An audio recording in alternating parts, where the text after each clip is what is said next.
Welcome, everyone. Good morning, good afternoon, good evening, from whichever part of the world you're joining us from. My name is Ravi Sivalingam. I'm one of the global organizers of the tinyML meetups and tinyML talks. Two new sponsors, DeepLight and Kixo, along with our other sponsors, Edge Impulse, Reality AI, Maxim Integrated, and SynSense. Additional sponsorships are available. Please contact Betty at tinyml.org for more info. Our upcoming talks next are on August 18th by Mark Stubbs from Shoreline IoT and Urmish Thakur from ARM-ML Research. It's the same time 2 weeks from now. And please contact talks@tinyml.org if you're interested in presenting at one of our upcoming sessions, either in the global tinyML talks or in any of the local meetup talks as well. Yeah, next speaker is Professor Theo Theocharides from University of Cyprus. He's going to be talking about ultra-low power embedded object detection. Go to the next slide, please. So Professor Theo holds a PhD in computer science from Penn State. He's worked on low power resource constrained computer architecture and embedded system design with a focus on computer vision machine learning. He's a senior member of the IEEE, member of ACM, and associate editor for Consumer Electronics magazine. Without further ado, please go ahead, Theo. Thank you, Ravi, for the introduction, and thanks to Venkat for the interesting talk right before. I guess I don't need to argue then why we need to go to the edge, from the cloud to the edge. It was a nice transition there. So my talk will focus in a little bit more detail on how to achieve object detection at the edge in particular, and how some of the efforts we did in at GEOS to achieve this. And of course, we are all familiar that vision, it's a very hard task to do either at the cloud or at the edge because it's synonymous with big data, and specifically the 4 V's of big data in terms of the volume of data, velocity, veracity, and variety, and of course the V. But before I start, let me just share a few interesting facts. As I was researching the topic, I realized that apparently 2/3 of the brain electrical activity are firing when we open our eyes, and more than 50% of our brain is actually directly or indirectly related to vision, and actually more neurons are dedicated to vision than all the other senses combined. But for those of you, when you go to restaurants and you get your food and instead of going into eating mode, you start taking pictures, don't worry, you're not alone. After all, the olfactory cortex is actually losing ground to the visual cortex, and the vision is eating our smell. So, and of course, vision is what creates memories. And as a result, let me just jump into the technical parts. Vision is not something that started recently. In fact, a lot of people were working on this back in the 60s and the 70s. And most importantly, not the sensors. Vision is defined as the brain, the activity that happens behind the sensor. And if you see the industry efforts to develop these brains that perform among vision, other brain functions, you'll see a large spectrum of devices ranging for applications from the edge, from the cloud, the data center, and so on. And over the last few years, of course, we've seen tremendous improvement in building edge devices that do vision. And of course, the argument stands where you can provide the edge, the necessary knowledge to make very fast and smart decisions, just like when we train our next generation to do the same as well. We've been blessed with technology scaling, and we were able to reduce the size of devices to extraordinary limits. But as Venkat said earlier, we don't just shrink and be done. There are a lot of things that we need to worry about. For example, some vision requirements in terms of having real-time operation, in terms of the accuracy and so on, but also some limitations associated with particular vision. For example, one HD frame could have to process approximately a couple of million pins, and of course, this is not a case in edge devices. And we also are stuck, limited actually, by the power efficiency, cooling, battery, and so on constraints that we find at the very edge. On the contrary, though, on the good thing, there are a lot of opportunities that we can exploit. For example, if a car is trained to detect pedestrians, we don't need to worry whether the pedestrian is male or female. We just focus on the silhouette, and we can actually save a lot of power or reduce the computational complexity by doing so.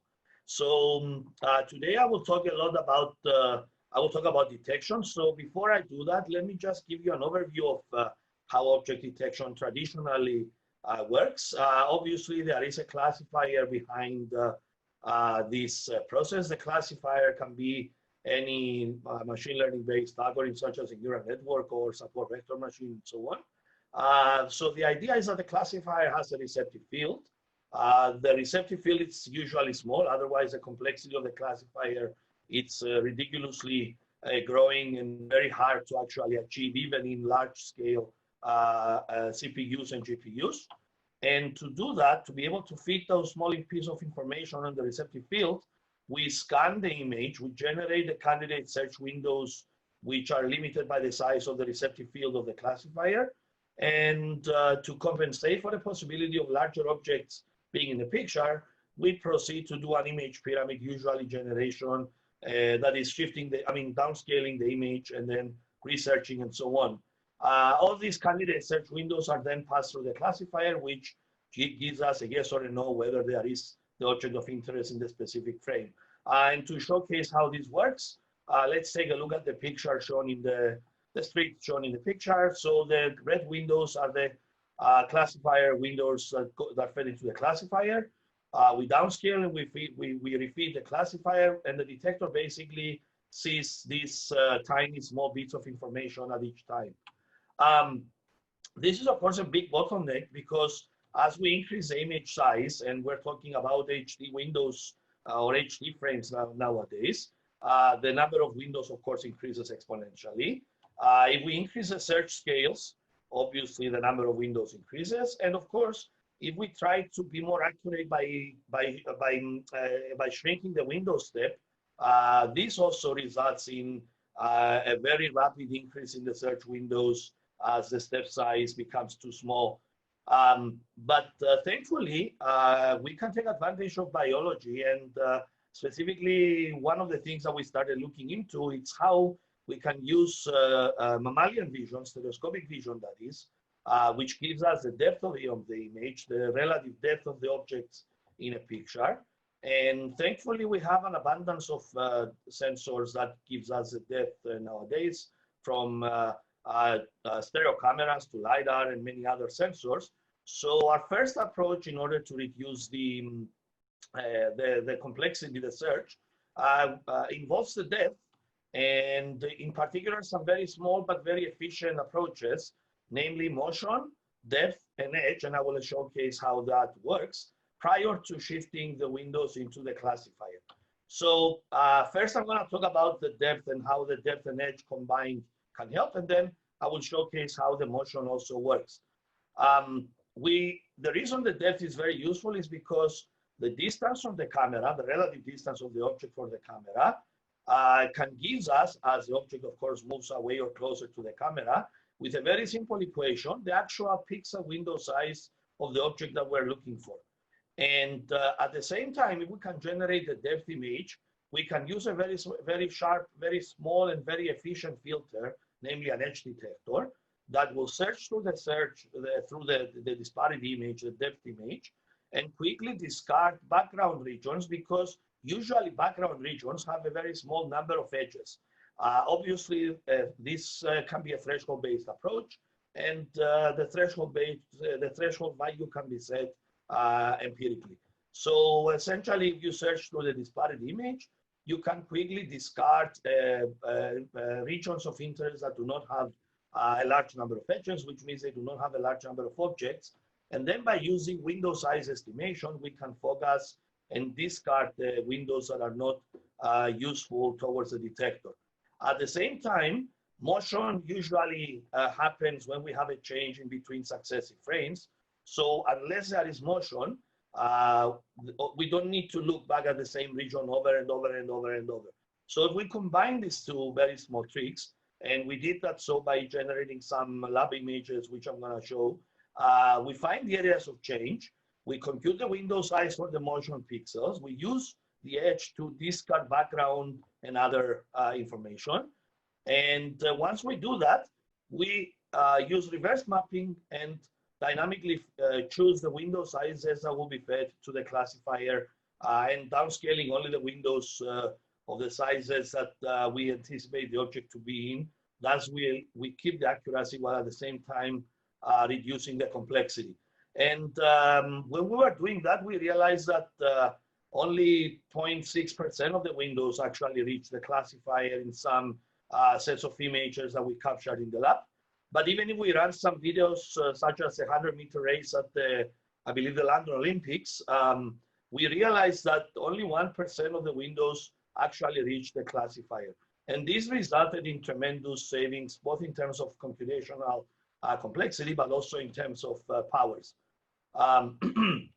So the next thing I'm going to talk about is what happens when we actually deal with more complex systems, such as, for example, convolutional neural networks, which is the de facto paradigm that happens nowadays in vision and detection and classification as well. We're all familiar with how complex these learning systems are. ResNet, for example, has over 150 plus layers, 11.3 giga max per second, and over 60 million weights, which is obviously a very challenging and very big network to implement at the edge. So the state of the art are focusing essentially in reducing the complexity by using a single shot detector. Those who are familiar with YOLO probably know this, but there's also a lot of region proposal-based detections which evaluate an overall picture, and through identifying the possible candidate regions, and that Venkat also mentioned about the cascade building earlier, propose where we should look into the picture. Another thing that people are working on right now, it's small deep neural networks. Basically, the idea is that you try and use small networks to investigate the trade-offs between the application demands and the platform that you have and so on. But the challenges are actually extremely hard to achieve. As we all know, deep neural networks have high computation and memory requirements. And so what we do right now is we design and train a network to maximize the accuracy, and then what we try to do is optimize by reducing, either through pruning or compression, quantization, etc., by reducing the size of the network and while keeping the accuracy, the detection accuracy on the application's demands. And there are actually techniques at all levels. There are techniques at the software and the algorithmic level, mentioning some only a little bit, for example, loop perforation, pruning, etc. At the architecture level, we're seeing approximate accelerators. We're seeing some stochastic processors, for example. And at the circuits levels, we're looking at some memory, in-memory computing, memoristic crossbars, approximate memory cells, and many more. So what we're following right now, it's mostly software-based techniques where we do structured or unstructured pruning, weight sharing, quantization, or hardware techniques, such as, for example, systolic array-based designs, which are the current state of the art, along with some optimizations. However, all these have one common thing in common, and they're all computational approaches. They're all limited, of course, by what technology we have, the transistors, high scaling, and so on. And as a result, I'm afraid that there will be a limit as to how much we can prune, how much we can quantify. Obviously, we're starting to do things outside the box. Yes, in the last few years, we've seen GPUs especially taking over. We're seeing some proposed approximate computing techniques, some deep learning architectures, and so on. And we're starting to see them neuromorphic architectures as well as some post-CMOS technologies emerging, such as in-memory computing, using memoristic crossbars and so on. What's next? Well, I argue that I think we need to start looking into brain-inspired computing. After all, our brains are very power efficient. They have extreme learning capabilities. And most importantly, even if we have a couple of glasses of wine and some of the neurons of our neurons die, they're still fault tolerant and still operate at the same accuracy as they were trained to. So for the next part of my talk, we'll focus on showing to you how we are looking at some of these approaches to deploy them on vision algorithms for detection at the edge using a drone UAV basically as a case study. I don't know if Ravi, if there are any questions that you would like me to ask to answer right now. Sure, yeah. Actually, the kind of cascade of different information extraction steps that you had provided answer some of the questions that were even asked earlier and kind of tying into Venkat's talk with the motion and depth and edge detection. So do you have, for a typical application, can you comment on which one of these would be the most efficient if you could only do I know like you had a slide which showed like the percentage that were reduced at each step. What would you say is the most efficient in terms of search space reduced with respect to power?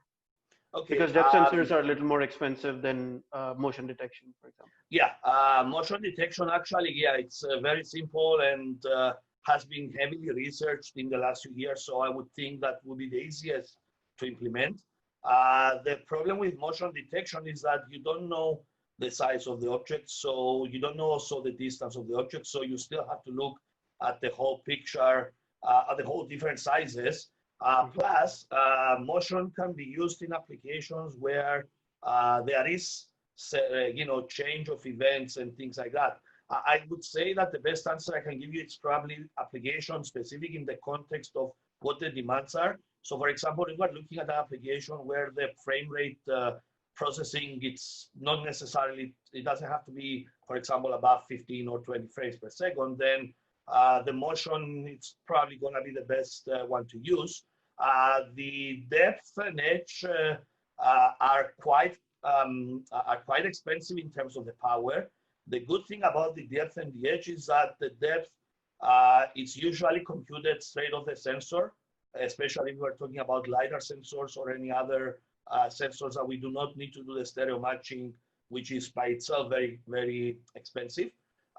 The edge can be actually implemented very easily, even in hardware, because it's a very small filter. It can be a 3x3 or a 5x5, depending on the amount of data that you would like to filter out.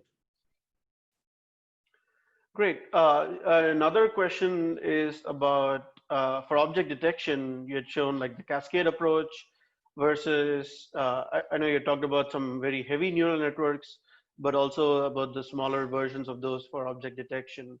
What have you like in your experience in the performance to power sort of metric ratio? What do you think is it still traditional computer vision that that beats neural networks, or vice versa? Like, what is the trade-off right now when it comes to low power operation?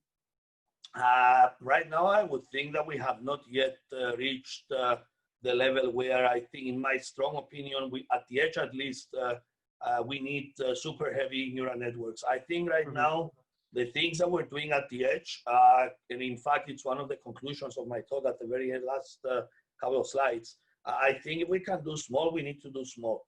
There are those certain applications where we need more complex neural networks, and actually the second part of my talk is focused on that. So I can answer probably that question as soon as I progress through the talk. Sure. Please go ahead. Yeah, thank you. Oh, okay. So obviously drones are one of the emerging technologies of the last decade. They have a lot of applications in emergency response or surveillance, and of course detecting objects, it's the key step for a lot of application. And given that they're flying, obviously if we take away power from the battery, that means limited flight time and so on. So we need to be extremely aggressive when it comes to the power implementation of that. So one of the challenges that we face, and this is why we need more complex networks to answer the previous question, is that the majority of the sensors used in drones today are very high resolution. We're talking about usually 4K and above sensors. The drones fly at very high altitudes because that way they can achieve a lot of coverage. And as a result, we need to be, I mean, the higher resolution and the higher the altitude, the better it is if we can provide object detection at that limit.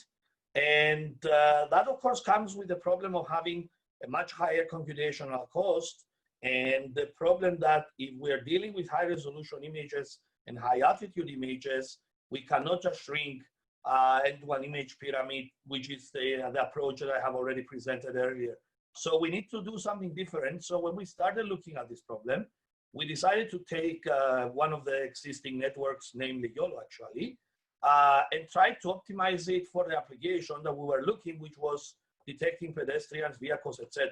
So the idea is that we constructed a data set, we did design space exploration, and we tried to find the model that matched the best performance and accuracy trade-off as well. So we started with a very simple version of YOLO, modified YOLO essentially, which we called DroneNet, which was trained to capture cars from vision images. The details are shown in the slide, but in the interest of time, I will skip through the details. The point that I was trying to make though is that we looked at various metrics, for example, frames per second, intersection over union of the bounding boxes, sensitivity, precision, and so on. And by running some optimizations, we finally, we concluded that if we used the version that we did with specific parameters that we explored, then based on the score that we targeted, which was a combination of weighted sensitivity and frames per second, we could achieve an optimal network for that part. Of course, this was a very simple optimization approach. We believe that in the future, this optimization will probably be something for neural architecture search and so on. But we realized that if we resize the image to the size of the network and then produce the results, was, unlike the previous approach, was very hard on the accuracy, and it was resulting in a lot of accuracy loss, especially when we're trying to detect smaller objects such as pedestrians from such a high altitude. So if we take the input image and resize either vertically or horizontally to fit it in the receptive field of the neural network, such as YOLO, for example, we missed a lot of pedestrians. So we had a lot of accuracy reduction.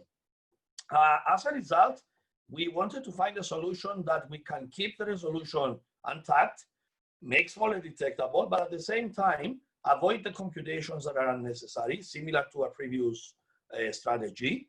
And we came up with a biological approach, which is essentially we generate tiles, we partition the input image into tiles, as we call them. And then we found out an attention mechanism which describes which image parts, which tiles of the image we should process through a small and fast CNN. And what we can also fuse that mechanism with what happened in previous range, which is a very small memory problem. So the idea is that we uniformly distribute those tiles. It can be 2 tiles, 6 tiles, 8 tiles, and so on. The number is really empirically determined. But we can generate the tiles as a ratio of the input size to the CNN size. And this just shows an example of how this happens. So if we have this image and we want to generate 2 tiles, the left and the right, along with the image size and the CNN size, determine the number of tiles. This is what we call selective tile processing, and it enables us to actually maintain the accuracy by using this approach. But the idea is that we have to find a way to intelligently process the tiles without having to process all of them, given especially the issues I mentioned earlier. So we have to keep track of the metrics in each tile. So we use a memory, which is a very simple memory buffer, essentially, that keeps track of the position of the bounding box with respect to the image, a detection counter, the latest tile that the object was detected, the confidence and the class type, which are essentially parameters very well easily obtained through the network. So whenever we had a bounding box with the highest confidence, we basically categorized it as belonging to already detected or not. So we remember essentially if it was found or not.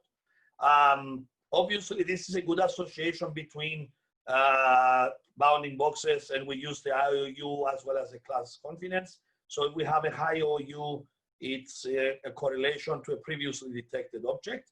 as you can see in the middle picture over there. A low IOU implies that the object probably is not the same, so we should go back to that tile and look at it again, and the importance of that tile should increase.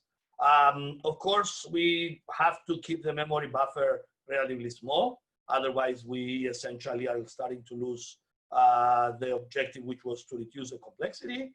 So we use 3 frames. And then for attention mechanisms, we experimented with some mechanisms such as processing all the tiles, single tile round robin, previously detected objects, which was based on the memory, or a combination of all these with the memory mechanism with the buffers I mentioned earlier.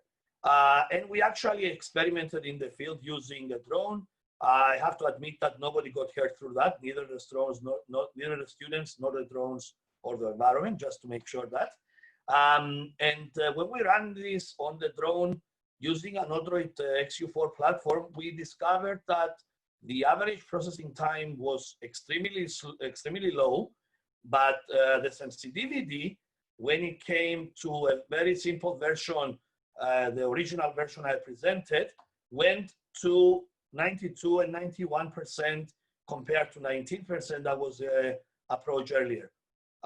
And this is actually the optimized version in action, showing through a busy street in Nicosia, actually detecting the cars.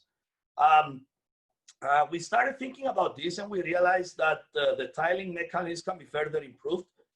So far, we were working with static tiles.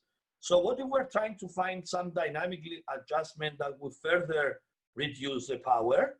And our next effort, which we called EdgeNet, is basically an encapsulating framework that encapsulates the DroneNet network that we mentioned before. And the idea is that we have some initial network which does the input image and finds an initial state estimation of where the targets are, and then optimize it without any objective regarding the location or the overall picture. But instead of using a large network, choose based on information that we're using from the picture, for example, the size of the objects and things like that, have a pool of small neural networks, very small. I'm talking about like 4x4 or 3x3 or 5x5 receptive fields, convolutional neural networks, which are actually selected at each time to process the smaller tiles and so on.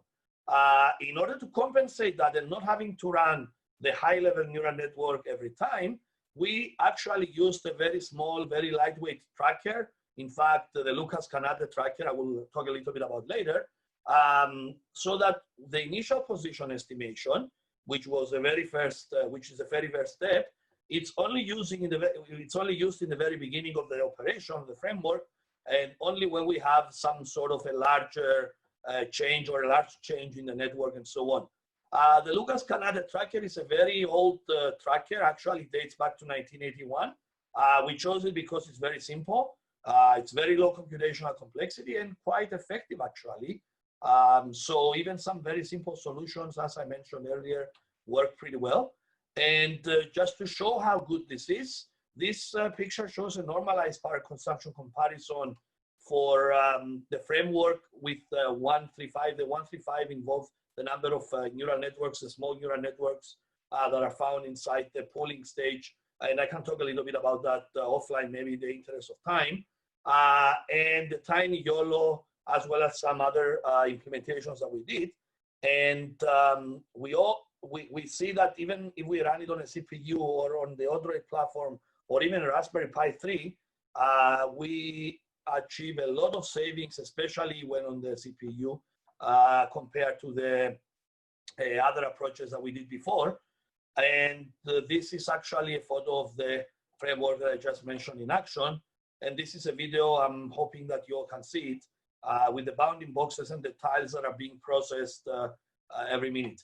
And last but not least, I want to showcase the latest version of the network in traffic monitoring. This is actually a recent video filmed in roundabouts on top of Nicosia. And we're using this neural network to extract vehicle trajectories for our colleagues at Kios who are working on traffic monitoring algorithms and routing algorithms for congestion control and so on. So what we have observed that the application needs assessment should be the first step sometimes when we're trying to design something.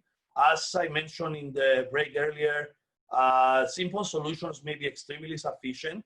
Yes, deep neural networks are the state of the art, but you don't need to be hyped about it. You don't need to go DNNs if the data or the sampling is small. If you need to use deep neural nets, then you might have to think about exploring models, different models, and formalize some performance as metrics. And even better, try and see if you can get inspired by biology and by our own brains, because when we are looking to find objects in a room, we don't scan the whole room and do all the overly power consumption processing that we do in the computers. So at this stage, I would like to thank you guys. I would like to acknowledge, of course, our team at Kios and our colleagues at Imperial and Samsung AI who helped with this work that I presented. If there are any questions, by all means. Ravi? Yes, thank you very much, Theo. That was really great. So all of you will probably see a poll that pops up on your screen right now. So please do take the time to answer the 5-question poll and continue the conversation at tinyml.org/forums. Let me ask a few questions, and in the interest of time, we can cover a subset of them, and then we can continue in the forums. So one of the questions is whether you've explored neural networks that operate directly on the compressed video stream, and does that help with reducing the workload for the processor? The answer is no. So far we processed the raw video, but I think that will be something that we probably should look in the future. We haven't essentially done video compression. We just got the raw video from the drone and processed it. Okay. There's a question about the attention mechanism that you suggested. And I think Christos basically already answered that it's not the same kind of attention that's used inside neural networks. It's a tile selection mechanism. But this is a good kind of hybrid approach between the traditional sliding window and the modern neural network, which tries to do all single shot, or kind of related to the region proposal, but a little bit more higher level, and I think might be more efficient. And it's quite impressive, by the way, the number of cars that you're able to detect in the videos that you showed. Thank you, Ravi. Actually, I can say something about that. I think the objective is to be neural network agnostic. So our approaches right now are focused outside the neural network. They can essentially, what we're trying to do is we're trying to use them with any ML algorithm. I mean, we haven't experimented yet with AWS, but I think AWS could be one of those algorithms that could benefit from this type of cascade. And let's not forget that before the deep learning approaches, AWS was the state of the art for both accuracy, but most importantly for detection accuracy. Was very, very fast and very accurate too. Yep, absolutely. The cascade classifiers. Yeah. Excellent. So there's another question about, and this is probably a general question for your talk as well as for Venkat, but the videos that you showed were during the day. How does this work with night vision cameras? Can the same techniques be applied for like thermal infrared or infrared videos? For my cases, obviously, well, I think it cannot apply yet for night videos, primarily because the drone would need some sort of light to point, to illuminate the objects of interest. But I think, and this is an interesting approach, I think if we design road lighting efficiently, then I don't see that much of a problem when it comes to the detector that we're using, primarily because our detector is focused on the cars and the pedestrians. So, but this is completely application specific and not detector specific. Right. So for example, Even if you go at night and you point a bright light at an object and you are seeing it as if you are seeing it during the day, then it doesn't matter, right? I think the challenge would be if you use night vision, so for example, thermal or other sensors, which of course, in our case, it would change drastically our training set and the approach. Plus, we have to think about, and I don't know if Venkat is online, I think you have to also look at what features you can use for night vision. Yep. It can be, for example, the edges themselves may not be as crisp in night vision versus exactly no light. Yeah. And let's not forget that even humans, if there is no light, we cannot see anything, right? That's right. Yeah. Okay. Thank you. Just to chime in on that, this Venkat, I think it's important to match the problem with the sensor, right? You pick the sensor for the problem. You don't say, I'm going to use a human visual system at night when it doesn't work. That's what you're doing by putting a camera and saying, I'm going to illuminate with IR, because you need a sun really to see in the dark. And that's why the road lights actually might be more meaningful than putting any illumination on the drone, the example that you showed. Yeah. That's why I said it's completely application specific. Yeah. So if you're trying to build a system to detect cars or pedestrians, you're going to illuminate the roads or the pedestrian ways and so on. So you cannot really do much on the detection part. I mean, the detection part, just like the brain, unless you, as Venkat said, if there is a sun, then we don't see anything either, right? Yep. All right. Thank you. Great questions. And let's continue the conversation at tinyml.org/forums. So I'd like to thank our sponsors. DeepLight. DeepLight uses AI to make other AI faster, smaller, and more power efficient. Edge Impulse. Edge Impulse enables developers to create the next generation of intelligent device solutions with embedded machine learning. Maxim Integrated. Oops, sorry about that. Maxim Integrated enables edge intelligence with sensors and signal conditioning, low power microcontrollers, and advanced AI acceleration.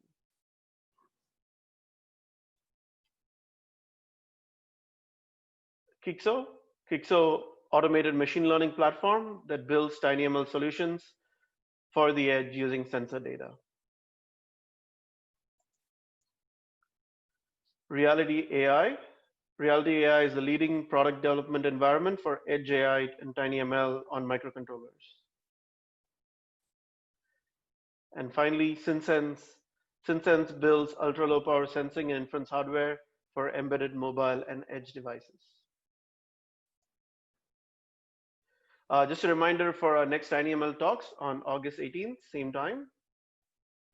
Please contact talks@tinyml.org if you are interested in giving a talk. And as I said, the talk material, the video and the slides will be posted on the forums and the tinyML YouTube channel. Please check it out there. Thank you, everyone.